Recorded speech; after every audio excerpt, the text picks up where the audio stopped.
Hi there, I just wanted to drop in with you here again from my living room and kind of build upon this boundless mindset we covered on the last videos.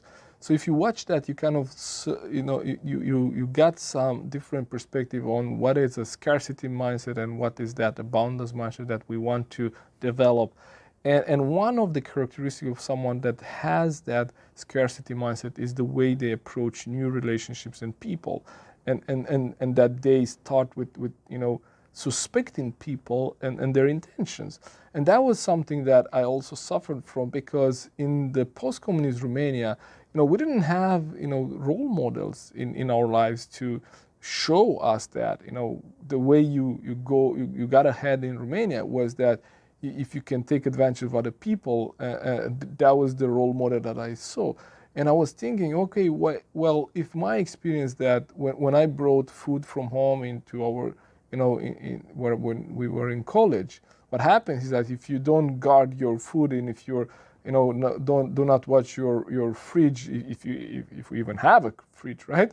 What happens is that, people will take it while you're asleep, right?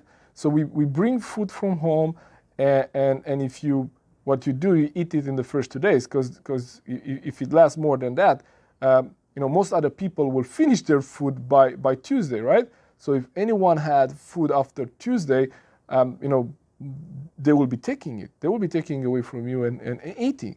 And so this was kind of my approach. And when someone new came into our room or on our corridor, we wanted to know, who's the person? What are they doing here? And we were locking the doors, because that was my experience.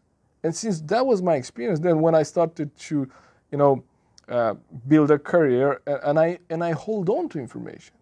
I shared with you in another video that in school, in college, in order for us to get ahead, we kind of had to hold on to our information. So if I would create a really good lesson notes from one of the teachings our teachers taught us, I would hold on to that, because that was my advantage. I wanted to keep my spot in the university. It was a continuous competition. So now imagine what that does to me when I go into business, and how much do I need to overcome to move from that belief that people want to take advantage of me and to be suspicious about what are their intentions, compared to freely sharing my knowledge online, right? So it was a long way, but I realized that the more I give, the more I create and the more I get. A scarcity mindset is trying to breathe in and hold your breath. How long can you do that? In order for you to breathe in new fresh air, you need to exhale, right? So the same happens with knowledge, the same happens with everything, the same happens with relationships. So giving freely and building rapport with people allow you to become more likable, and people want to build relationship with you.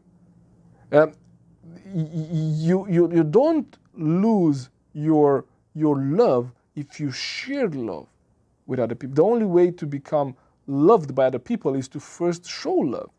So the same happens with the business. The only way for someone to add value to you is that you add value first.